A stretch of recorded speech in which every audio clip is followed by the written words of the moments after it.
stat is that OMO Abyssinian, I can't say I'm so excited for them. They've won from behind the past like 3 or 4 of their sets, which is just ridiculous. So maybe this is their plan all along, take the first loss. Yeah, this is the game plan. Take that, LG. We already have OMO with their advantage state, banning away Overlord Zor Arc. So do we see that Venusaur that has been the popular choice when Overlord can't grab it, or maybe the Dodrio? Either way, no surprises for that Hoopa selection from J Rapsid. They're going to grab that one immediately. Curios grabs that Inteleon, and well, I mean, that Pokemon currently no Hollow-Air equipped, but I think we should put a cape on it for that hero moment in game number 1. I think that's fair. But yeah, I mean, honestly, LG just doing such a good job of taking advantage of the new Pokemon in the meta. You can see those first 2 picks going to Slash and Curios the majority of the games that we've seen them over the weekend for very, very good reason, that they have been able to make just the most amazing plays. But as expected, we're not actually seeing too much of a challenge on the other side. We've seen a lot of comfort picks coming out from OMO Abyssinian, and the Trevenant is going to be one that I feel like is really going to be their option every single game. Yeah, most likely. I don't see any reason for them to go away from it. And here we go. We're going to be locking in the Blastoise. So not having their opportunity for the Lapras, since their team banned it, they are instead going to move towards it. And knowing that Viva has liked to play it, especially in that last game, they are going to select it for that huge Unite move. Bliss Assistance plus Hydro Typhoon. That is so much shielding for the side of Luminosity Gaming in these final moments. Yeah, and another thing is that we could see Rin have picked the Zacian, but we've known that OMO Abyssinian hasn't picked Zacian, I believe, the entire tournament, or at least if they did, it was like maybe once or twice that I didn't see it. And Overlord, like you called, will be taking that Venusaur. So again, I love that pick from Rin, being able to deny a Pokemon while knowing that their opponent's not going to choose another one in that role that you could choose. And knowing Overlord's item build right now that we can see, it will be that Solar Beam Venusaur, and you're going to have to. When you're going up against Leafeon and Glaceon, I mean, Glaceon dealing so much damage from range, you need somebody to match up with that, and the Solar Beam is going to be there. Energy Amplifier as well for some huge Verdant Anger moments, but Luminosity Gaming with a very late game scaling composition. 2 Kanto starters on their team. OMO Abyssinian are going to be coming in with a Leafeon and a Glaceon. 2 level 8 Unite moves. It's going to be strong. We're going into game number 2. LG up 1. Let's give it to the casters. That's right. Here we are in game number 2. We have Overlord, formerly the Lord of the Sword. We're going to have to see if they're the Lord of the Venusaur here in game number 2, Doob Snacks. Well, it's looked good whenever they've queued up with it today. Whether it was Giga Drain Pedal Dance or this Solar Beam, sometimes Giga Drain build that we saw earlier today. I mean, they just have to get Overlord protected and let them just shoot pot shots. So this is going to be up to Rin to level up here. They did it all day long on the Lapras. We need to see it on the Blastoise if they want to put OMO Abyssinian, their backs against the wall with 2 straight wins. That's right. If they get another win right here, they're 1 win away from being your world champions. OMO Abyssinian, your purple team. Luminosity, your orange team here in game number 2. We can see Overlord heading into the central area here for Luminosity, and we can see those evolutions splitting that central area for OMO Abyssinian. It looks like they didn't even need to take it. They're already a Leafeon in the bottom path, as we have a little bit of an invasion happening in this central area. We're going to see if Hoopa can steal away this blue buff right here, and they are not able to do it with help from Curios. Yeah, Curios step up. Water Gun, one of the best secures in the game, forcing Overlord to actually eject through the wall. Drabson doing a great job putting the pressure on, buying time for the team. As we look over here, because of that, LG still had, at that point in time, an Eevee. Yeah, here we go. We have Elo evolving over, and once again, Overlord being bullied here in the central area. This must be a very different experience for Overlord right now. This is normally what he's all about.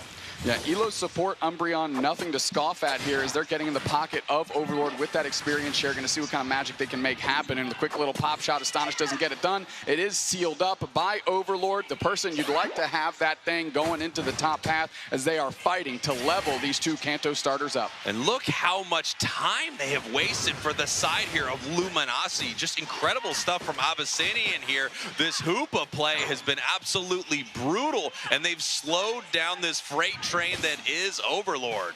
However, because Curios went and helped and got the last hit on one of the central farm, they are the biggest thing on the map, hitting level 6. So they're going to be leading the pace for this LG team, and they're going to need that if they're going to get Rin and Overlord online. Yeah, you can see Rin just backing up right here, needing to get a lot of that experience. We see that water spout, so we know this is going to be that rapid spinning Blastoise if they can get enough XP. Obviously, we talked about this before, all the early scaling Pokemon on the side of Abyssinian, moving on in with a big Solar Blade, looking for the KO, and they pick one up. They pick one up, and Curious going down there is just bad news. I just said they were the biggest thing on Luminosity, and all that experience just went into the hands of OMO Abyssinian. That's a great pick for them as Elo's peeling back, just seeing if they need to babysit Overlord through that central area, as OMO Abyssinian is just sticking to their game plan, getting all their wild Pokemon on their side of the map. Yeah, we talked about this. I mean, a ton of early scaling Pokemon on the side of OMO Abyssinian. The latest evolution is level 5 for a Trevenant. However, you have multi-evolution Pokemon on the side of Luminosity, and it's going to be a little trickier for them to get the experience that they need to get online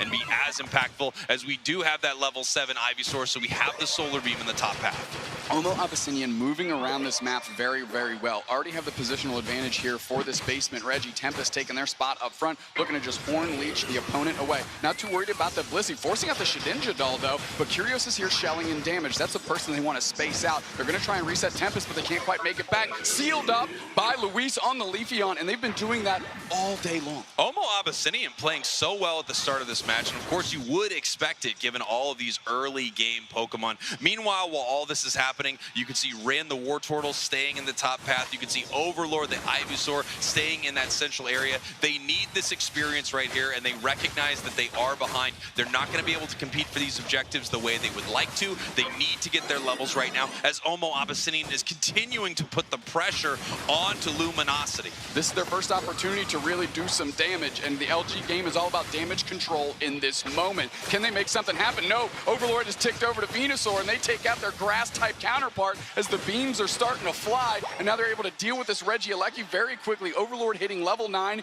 just in time. Just in time for this fight, and we can see Wartortle now looking for experience all over this map. They absolutely need their level 9 as well. And now that we have this Venusaur, we're going to have to see what Luminosity can do now that they are finally scaled up. A nice big 30 points does not go in because of a beautiful icy wind, but they eat a Solar Beam right back the other way, and they pick up a KO. Cover them in water and then burn that stuff off with some sunlight. They got it done. Curios goes down quickly to the Slowbro, but they're already down on HP to begin with. They're still shooting in more Solar Beams. The Shedinja doll comes up, and they're poached to the side of OMO Abyssinian. This is the KO they have to cash in on, and they do. Unfortunately, sometimes with that Shedinja doll, you're just delaying the inevitable. You're waiting around for everyone to go, okay, as soon as we're done here, I'm going to pick up another few KOs on the side of Luminosity. I mean, Lord of the Sword today might be Luis. That Solar Blade is just looking amazing, forged in the heat of the sun. Curios right here in a little bit of trouble, barely makes it out from that Solar Blade. Nice big eject button to pick up a KO. Glaceon Unite back the other way, in trouble, but actually nicely defended there by Elo and Slash. I cannot believe OMO Abyssinian let Curios off the hook after the eject button KO Shrika 2. They were so low. They just wasn't enough follow-up or no trust in the follow-up there on OMO Abyssinian, and really Curios getting out with absolute criminal behavior. We have a slow beam here in the top path, and they are pushing this advantage. Beautiful score right here. 35 into a 40 and a 40. Nice big overcap, putting them up 125 to 52. Unite move comes out from the Venusaur right here, but they are in some trouble as Rin unites back the other way. Coverage by the Hydro Typhoon is huge. They take out the Trevenant. The Rapid Spin Water Spout is trying to find the Rings Unbound Hoopa. They just devolve down back to their tiny baby form, and now they have to scramble back. Look at all the damage that's just sitting on OMO Abyssinian. They can't really fight too well up front, and honestly, Luminosity is more concerned about the wild Pokemon. They want to keep leveling up, keep pushing this advantage. Finally, the focus is on Regice, but that Solar Beam catches 3. That's Solar Beam. So good. So massive. Man, Tempest played too far forward. Elo trying to get them back onto the side and get that KO, but ultimately LG just peels back and says, let's hold tight until Curious shows up. You can see OMO Abyssinian just poking at this Regice right here, looking for an in on this fight. Massive stun right there from Slash as they run back towards this Regice. It's very low. Secured by the Blissey.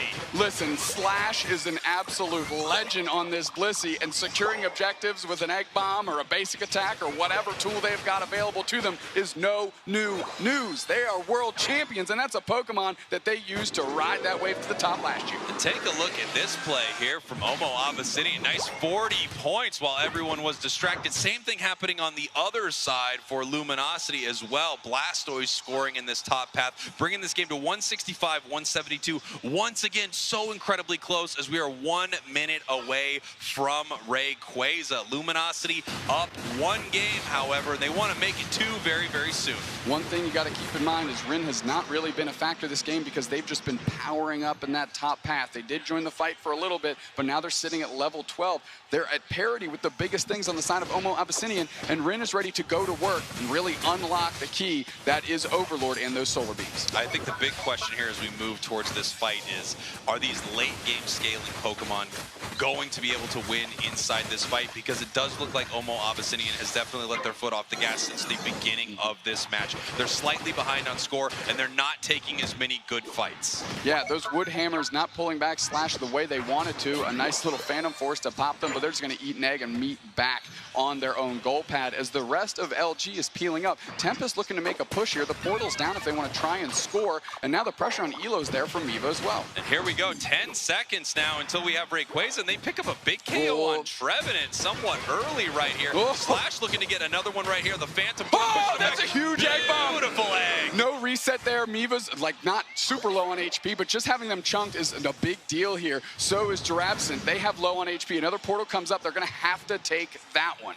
And now we can see Trevenant coming back into this fight, eating a little bit of a solar beam right there, but it's a slow, bro. They eat those all day, num, num, num, as we get ready for this big engagement right here. The scoreline is so incredibly close. Anyone can peel off and make a big play happen at any moment. Rayquaza is still being chipped, but no one looking to move in for this fight just yet. The hyperspace hole sending Trevenant possibly back, and yes, way too early on the Unite move as they come back in for this fight. Now that forces LG to try and take this battle. They're all over Miva, and Elo tries to go in, but now they're half HP. The Glaceon chunking them. Or are they going to start ripping this thing? That's the question. Half HP is Elo sitting in the middle. Curios wants an opportunity here. Are they going to find one? Miva gets jumped on by Elo. The rings are unbound on the backside. Drabson's pulling the team through. They're trying to stun them down. Rayquaza's absolutely getting melted. Who's going to take this thing? It's so low. It's on the brink. KO String 2 for Louise. No and way. Take it. No way. Shot.